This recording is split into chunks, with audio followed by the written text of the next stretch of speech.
I was about to blow out the candles on my 70th birthday cake when I heard words no mother should ever have to hear. They slipped out in a whisper, so soft they were never meant for my ears. After tonight, we'll finally have the house to ourselves. I froze. The knife in my hand trembled above the cake, and the laughter around me blurred into a distant hum. In that instant, I knew the life I had lived, the sacrifices I had made, had all led to this moment of truth. But before I tell you what happened, let me introduce myself. My name is Roseanne. I'm 70 years old, a widow, and a mother of one. And if you're listening to my story right now, I want to know where you're watching from. Are you sitting in your living room with a cup of tea?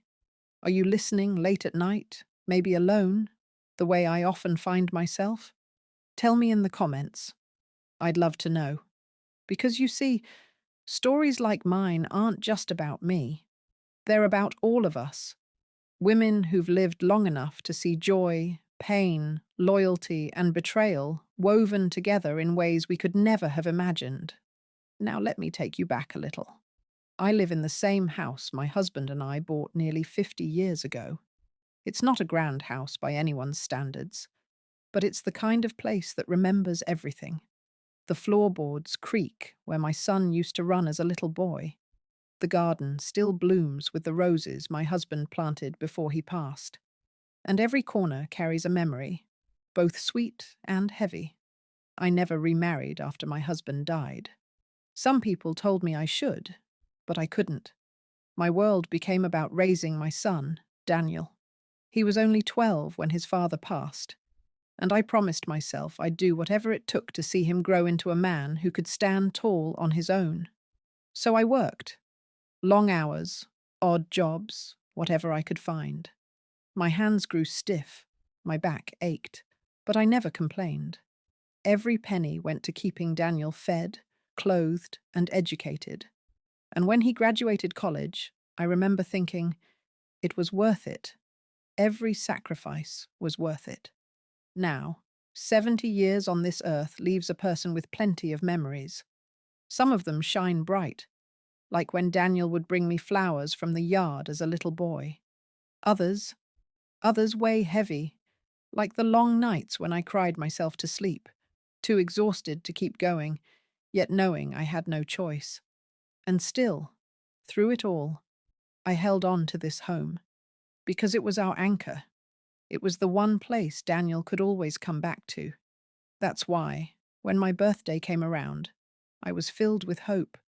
The house was warm, with relatives, neighbors, and the faint smell of candles waiting to be lit. My son and his wife, Laura, had organized the evening, or so it seemed.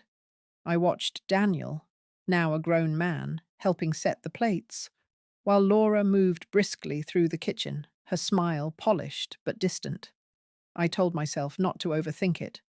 Families change, marriages bring new dynamics, and sometimes warmth turns into routine. But I still expected that tonight, on my 70th birthday, there would be a little tenderness, a little recognition of the years I had poured into building this life. The moment came when everyone gathered around the table. The cake was set in front of me. Chocolate, my favorite, though I had told no one. I leaned in, ready to blow out the candles, when I heard it. A whisper. Daniel's voice so close I almost thought I had imagined it. After tonight, we'll finally have the house to ourselves. At first I thought maybe he meant the guests. Perhaps he was simply tired, eager for the house to be quiet again. But then I saw the look in Laura's eyes. She nodded, satisfied, as though something had been settled. That's when my hand froze. The knife hovered over the cake, the wax dripping from the candles. But I couldn't move. A chill swept over me, deeper than the arthritis in my bones, sharper than any pain I had known. They thought I wouldn't hear. They thought my age had dulled my senses. But in that moment, I heard them clearly, and I understood. I smiled, steadying my hand, and blew out the candles while everyone clapped. Yet inside, something had shifted. My birthday had become more than a celebration. It had become a turning point, because they didn't know what I had already prepared for them. The applause faded, and I cut the cake with hands steadier than I felt. Plates passed around, forks clinked, and laughter filled the dining room. But inside me, something had gone terribly still. That whisper wouldn't leave my ears. After tonight, we'll finally have the house to ourselves. It replayed over and over, each time cutting a little deeper. At first, I told myself I had misheard. Surely Daniel couldn't have meant it the way it sounded. Surely he hadn't been waiting for me to step aside. Or worse. But then Laura leaned close to him, her hand brushing his, and she gave him that look. A look I'd seen too many times in my life. Partnership, secrecy, something shared that excluded me. My stomach turned. I forced myself to smile as I handed out slices of cake. My niece asked if I'd made my wish when I blew out the candles. I told her I had. But the truth was, my only wish at that moment was clarity. Clarity about whether my son, my only child, had truly just wished me gone. After the cake, conversations broke off into smaller clusters. The younger ones gathered in the living room, laughing at some story on the television. The older women sat at the dining table, sipping tea. I stayed standing for a while, watching Daniel. He avoided my gaze, busying himself with the empty plates. Laura, however, didn't bother. Her eyes flicked toward me once, sharp, calculating, then moved away. I walked into the kitchen, needing air. And sure enough, a moment later, Laura followed, carrying 2 plates. She smiled politely. "Lovely party," she said, but her tone was flat, almost rehearsed. I looked at her, my voice calm. "Do you feel at home here, Laura?" She blinked, surprised. "Of course," she replied quickly, a little too quickly. "Why wouldn't I?" I smiled faintly, though my chest tightened. "I just wonder sometimes. This house carries so much history. Not everyone is comfortable with that." Her lips curved into a polite smile, but her eyes hardened. "Well, Daniel and I are making our own history now. You know how it is." I nodded slowly, but inside, her words sliced through me. Making their own history. I could hear the unspoken end of that sentence, without me in it. We stood there for a moment, the silence heavier than the clatter of dishes. Finally, she excused herself, leaving me alone with the whisper still echoing in my ears. I sank into a chair. Memories began to rise unbidden. Nights of overtime at the factory, saving every penny so Daniel could have a proper education. Meals I skipped so he never went hungry. I had given my youth, my strength, my entire heart to that boy. And now, at 70, was I nothing more than a burden in his eyes? But beneath the ache of betrayal, something else began to stir. A quiet strength. A realization. I remembered how, over the past year, there had been signs I had brushed aside. The way Laura insisted on handling the bills, though I'd always done it. The whispered conversations that stopped when I entered the room. The suggestions, subtle at first, that maybe the house was too much for me now. I thought of one evening just a month earlier. I had mentioned to Daniel that the roof needed repairs. His reply had been sharp, almost impatient. "Mum, you should really think about downsizing. A house this size isn't practical for you anymore." I had laughed it off then, telling myself he was only concerned for me. Now, I wasn't so sure. As the party wound down and guests began leaving, I stood by the door, hugging each one goodbye. My smile never faltered, but my heart had grown heavier with every passing minute. Daniel kissed my cheek distractedly. Laura offered me a thin smile, and together they thanked me for hosting. When the door closed and the house fell quiet, I sat in the living room, staring at the flickering candles that had burned themselves out. The whisper replayed in my mind like a broken record. They thought I was old. They thought I was fragile. They thought I wouldn't hear. wouldn't understand. But they were wrong. That night, I made a promise to myself. They wanted the house to themselves. They wanted my absence to free them. Number. Not yet. Because while they had their whispers, I had something else. I had already begun preparing something they could never have imagined. That night, after the guests had gone and the house was quiet, I sat alone with a pot of tea growing cold beside me. I stared at the empty chairs in the dining room, and the silence pressed down on me like a heavy quilt. I thought about how we had gotten here, how a boy I once carried in my arms could whisper such words about me. When Daniel was 12, his father passed away suddenly from a heart attack. I still remember the phone call from the hospital, the way the receiver nearly slipped from my hand. One minute I was a wife and a mother, and the next I was a widow, clutching my boy as he cried into my chest. From that day forward, my life became about survival. I took whatever work I could find. Sewing for neighbors, cleaning houses, even working nights at a factory where the machines roared louder than my thoughts. My hands grew rough, my knees ached, but I pressed on. Every penny I earned went into keeping Daniel fed, clothed, and educated. There were nights I skipped meals so he could eat properly. Winters when I went without a new coat so he could have one. Birthdays when I couldn't afford toys, so I baked cakes from scratch and lit candles, hoping he wouldn't notice how simple the gifts were. I gave him my whole life. Not because I had to, but because I wanted to. Because when you're a mother, you don't count the cost. But as the years passed, I began to notice how differently Daniel saw those sacrifices. To him, they were invisible, as though food simply appeared on the table, as though clothes stitched themselves. He grew into a man who believed comfort was a given, not a gift. I remember one evening not long ago when I had asked him for help carrying groceries. My knees had been bad that day, swollen like two angry fists. Daniel sighed, his face tight with annoyance. "Mum, you can't keep depending on me for everything," he said sharply. I looked at him, shocked. "Depending on you? Daniel, I've managed this house on my own for nearly 60 years. I only asked you to carry a bag." He rubbed his forehead, muttering, "You should really think about moving somewhere smaller. You can't keep up with all this." I wanted to tell him the truth, that this house wasn't a burden to me. It was the last piece of my life with his father. It was where I poured every ounce of myself into raising him. But the words caught in my throat, and I let the conversation die in silence. Still, his tone that day lingered with me. It was the first time I felt the faint sting of being seen not as a mother, but as a weight.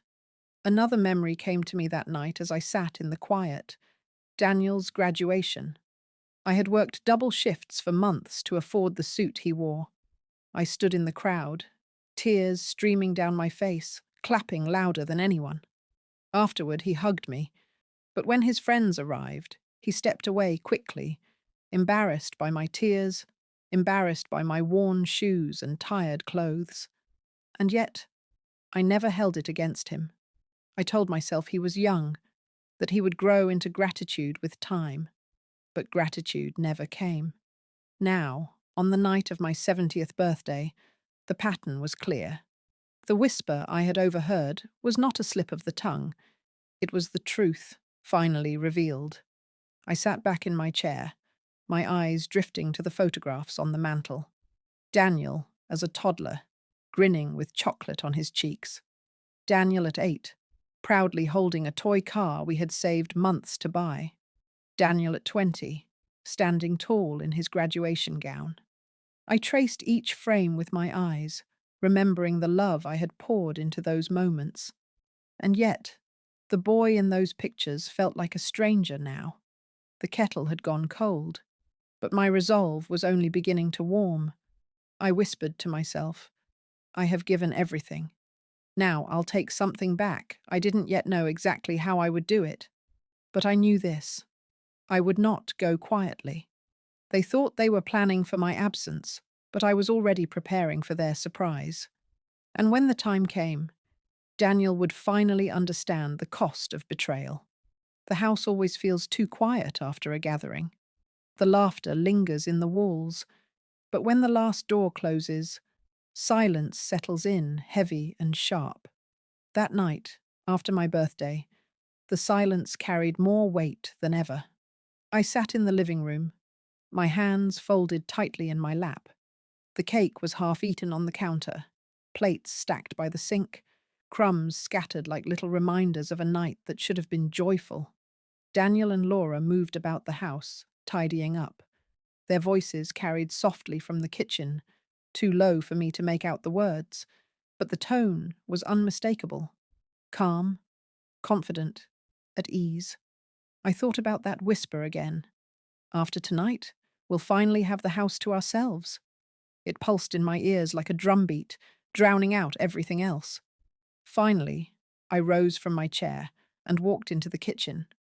Laura was drying a plate, Daniel stacking glasses.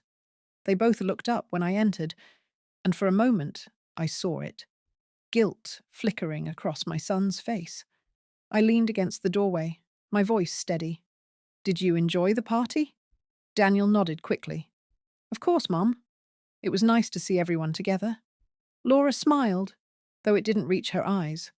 "Yes, very nice." I let the silence stretch for a moment before I spoke again. I couldn't help overhearing something earlier. Daniel's shoulders stiffened. "Oh? What do you mean?" I looked straight at him. "You said, after tonight, you'd finally have the house to yourselves." The air thickened instantly. Daniel's eyes darted to Laura, whose smile faltered for the briefest second. "You must have misheard," Daniel said quickly, too quickly. "I was just talking about the guests leaving. You know how crowded it gets." I tilted my head. "Is that so?" Funny, because the way Laura nodded made it sound like something else entirely. Laura set the plate down a little too hard. "Roseanne, you're reading too much into things. You're tired." It was a long night. Her tone was clipped, almost patronizing. I felt heat rise in my chest, but I forced myself to stay calm. "I may be 70, I said softly, "but my ears work just fine. And I know when I'm being talked about." Daniel stepped forward, his hands raised slightly, as though to soothe me. "Mum, please, let's not turn this into something it isn't. You've always misunderstood things when you're emotional." Those words stung more than I expected. Misunderstood. That had become their shield, hadn't it? A way to make me doubt myself, to paint me as fragile, confused, easily mistaken. I straightened, my voice sharper now. "Do not dismiss me, Daniel. Not tonight. Not after everything I've done for you." His mouth opened, then closed again. Laura crossed her arms, her jaw tight, eyes fixed on the floor. The silence stretched, thick and uncomfortable, until finally Daniel muttered, "We'll talk about this another time." I held his gaze. "No, we'll talk about it now." For a moment, no one moved. Then Laura reached for his arm. "Come on, Daniel," she said softly, almost urging. "Leave it. She's just tired." And just like that, they turned, retreating down the hall, leaving me alone in the kitchen. But if they thought I would forget, they were wrong. I stood there, staring at the empty doorway where they had just disappeared. My heart pounded in my chest, but not from fear, from certainty. That whisper was not a slip of the tongue. Their reactions tonight had confirmed it. They wanted me gone. I walked back into the living room, lowering myself into the armchair my husband used to sit in. I let my hands rest on the worn fabric and closed my eyes. "They think I'm weak," I whispered into the silence. "They think I'm blind." But I wasn't weak, and I wasn't blind. They had no idea that while they whispered about my absence, I had already been preparing my presence in a way they could never erase. And the time was coming when they would see exactly what I meant. The next morning, sunlight poured through the lace curtains in the living room, but I felt no warmth from it. I sat at the dining table, a cup of tea cooling beside me. the events of the night before still heavy in my chest. I knew one thing for certain. I could no longer live on assumptions or blind faith. My son's words, and the look in Laura's eyes, had confirmed a truth I could no longer ignore. If they were planning for my absence, I had to prepare for it too. Only in my case, my preparation wouldn't leave me erased. I reached for the telephone and dialed a number I hadn't used in years. The office of Mr. Whitaker, our family lawyer. He had handled my husband's affairs after his passing and had always treated me with respect, even when I walked into his office with trembling hands and little money. Mrs. Price. He greeted warmly when he answered. It's been some time. What can I do for you? I need to talk about my will, I told him, my voice firm. There was a pause on the other end, then a gentle reply. Of course.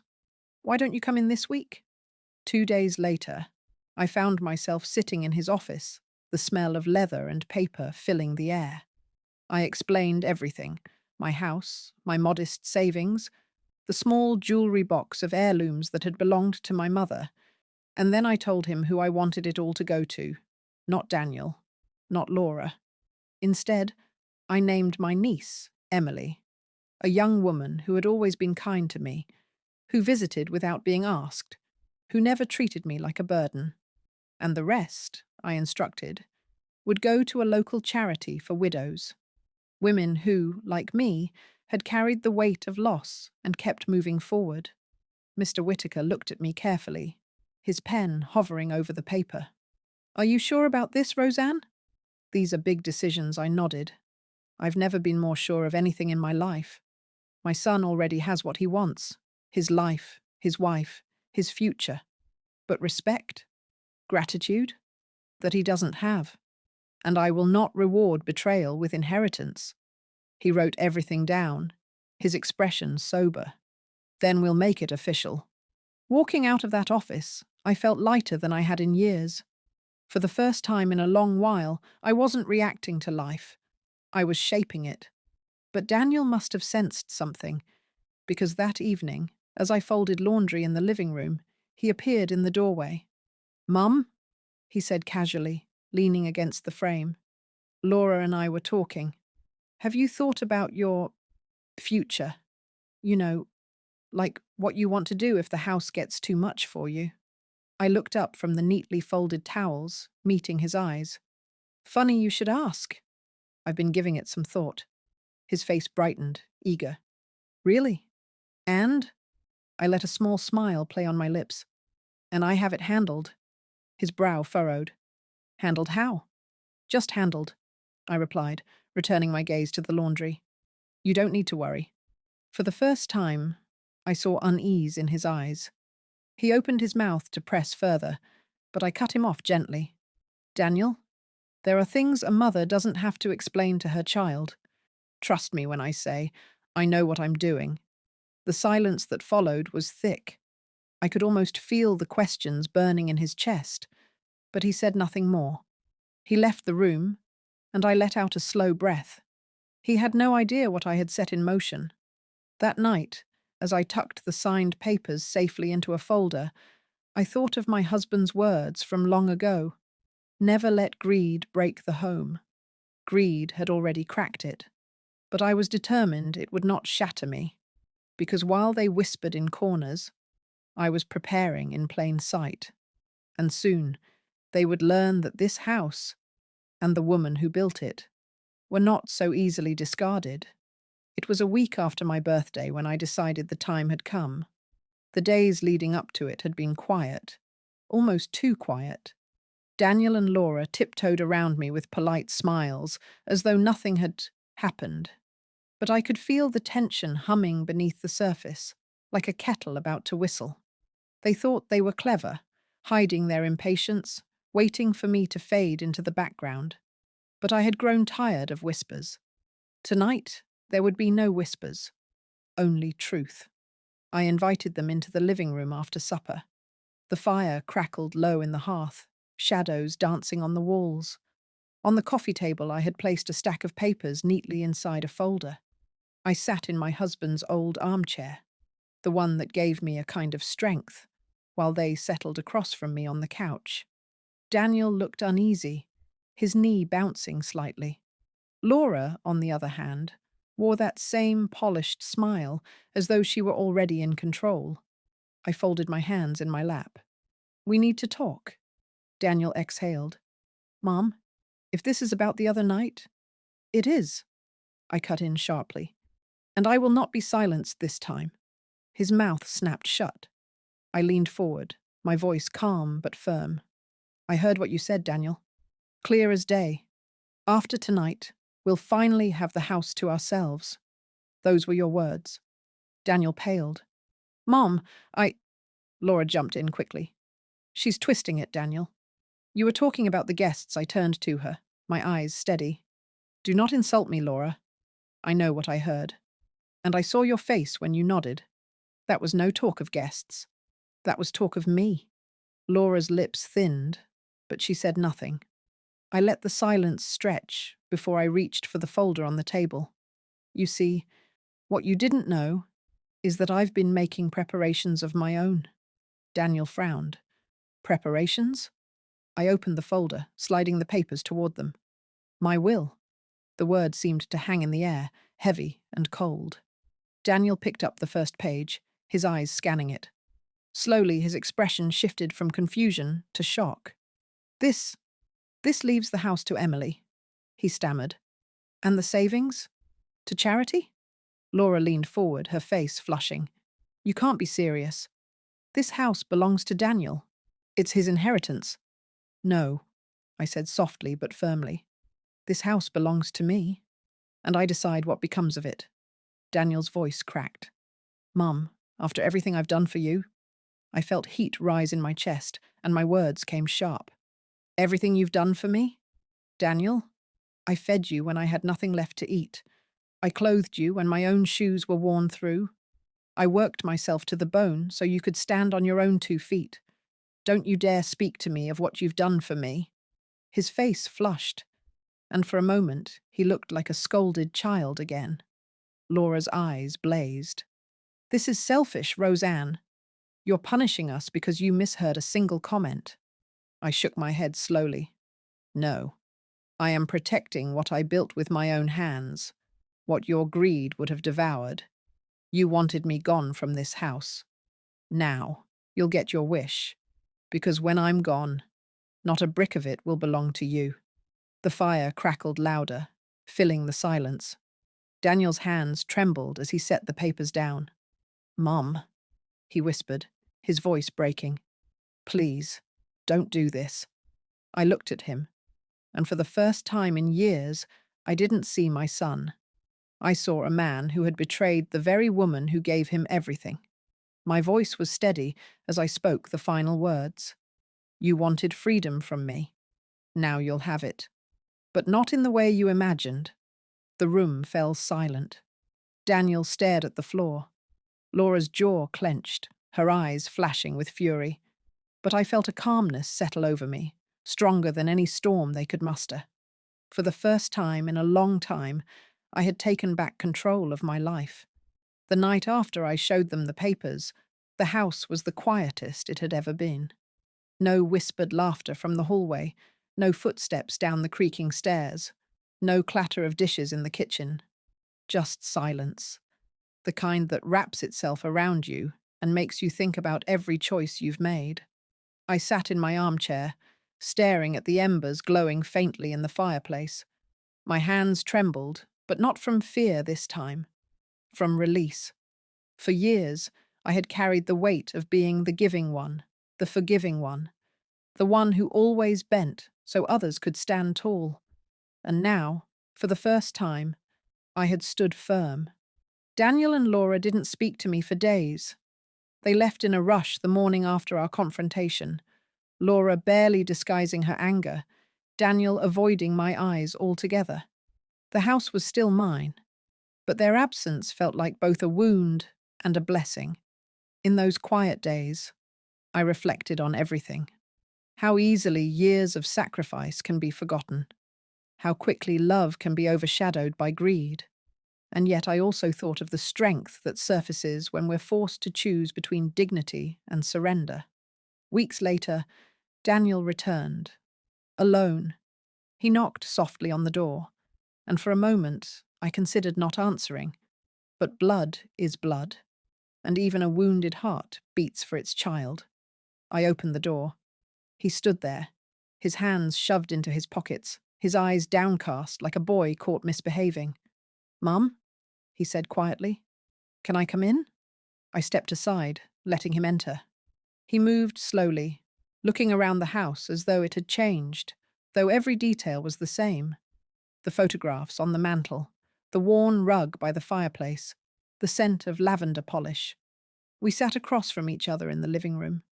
The silence stretched until he finally spoke. "I didn't mean it the way it sounded," he muttered. "Laura and we were just talking. We didn't mean to hurt you." I studied his face. For a moment, I wanted to believe him, to let those words wash away the sting of betrayal.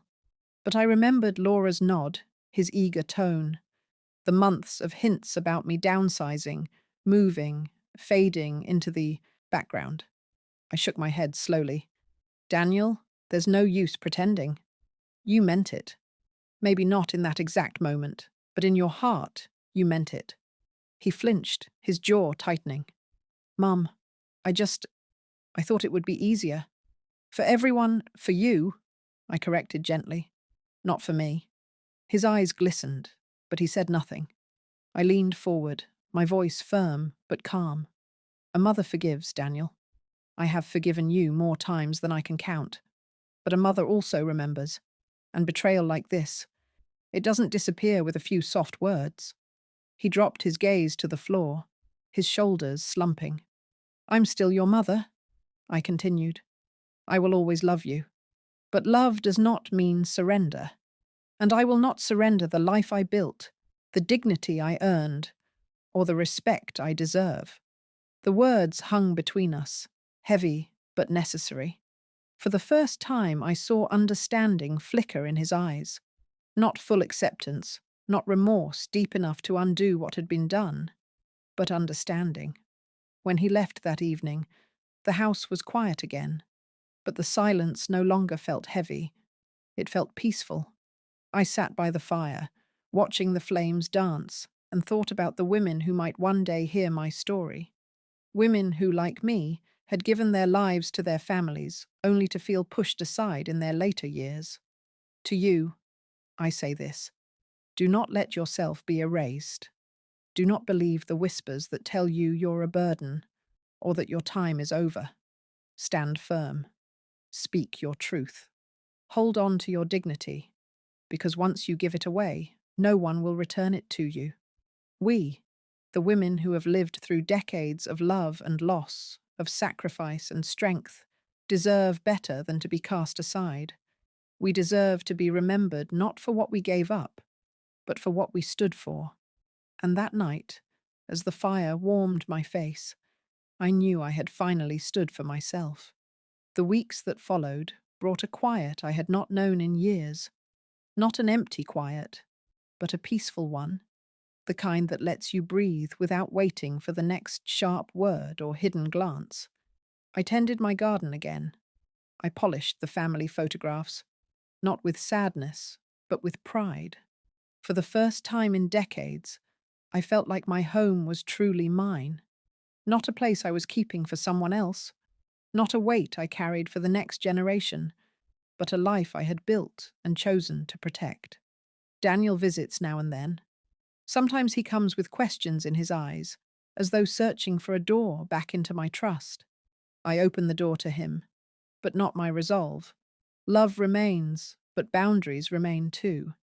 That balance is something I should have held long ago. And Laura? She has kept her distance. Perhaps she thinks she lost the battle. But this was never a battle. It was my life, my dignity, and my right to decide how my story would be written. So, to those of you watching, women who have given and given until your bones ached and your hearts carried more than their share, let me tell you this: you do not have to wait for whispers to reveal the truth. You do not have to wait for someone else to decide your worth. Your story is yours to write. If there's one thing I've learned, it's this: speak your truth before others write it for you. Protect your dignity as fiercely as you once protected your children.